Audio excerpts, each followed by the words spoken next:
So I'm Dr. Liam Britnell. I'm the Chief Technology Officer of Vector Homes. And Vector Homes was really set out to try and solve some of the really drastic crises that we're facing in the world today. We want to make housing for the UK and globally more lower embodied carbon, better whole life carbon metrics, but also critically more affordable and accessible to everyone. Try and be a lot more resource efficient, so that goes everything from the use of materials, whether we can reuse rather than recycle materials, and how we can improve the durability and performance of those materials. We try to set out to look for sources of materials which are perhaps being overlooked for areas like construction, for things like post-consumer recycled waste, or in another project that we've got looking at natural fibres like sheep wool.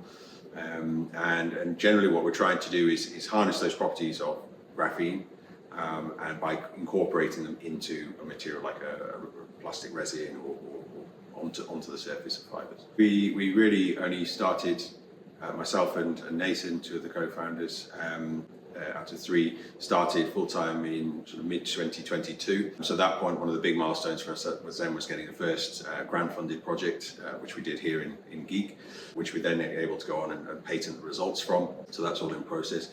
I think for the last sort of 12 months, there's quite a lot of big milestones we hit. We built a prototype using some of the learnings from the projects here. We built that over in Energy House 2 in Salford.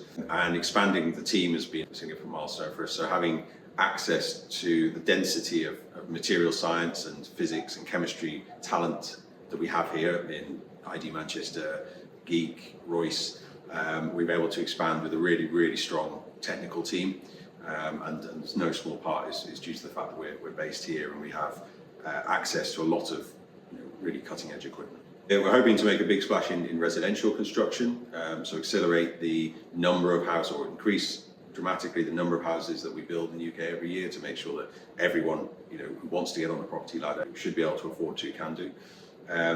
But we're also developing a whole range of technologies which we see as having applications in other sectors as well. And of course, we're not doing this alone. In a lot of these cases, we're doing it in collaboration, but really trying to have an open mind of where some of the sort of fundamental parts of the technology could be directed, whether that's into automotive, aerospace. We're doing a lot of work around sensors, for example, printed sensors that could be used in those applications. So we're just going into the commercial phase now, so we don't have a lot of real-world examples of houses we've built, but we have built an entire full-size house in Salford, and the metrics that we've got from that in terms of the speed of build, the cost, the carbon associated with it, are all coming in significantly above where we were targeting. So we're talking about up to kind of 80% reduction in your body carbon and so on associated with those compared to a typical build.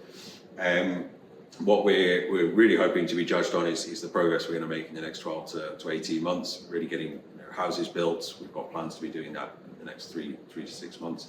But we're also working on projects, things like providing shelter for homeless people, for example. So I think that kind of mixture of sort of social good and sustainability, environmental sustainability, is what we hope to be judged on, perhaps if we talk again in 12 months.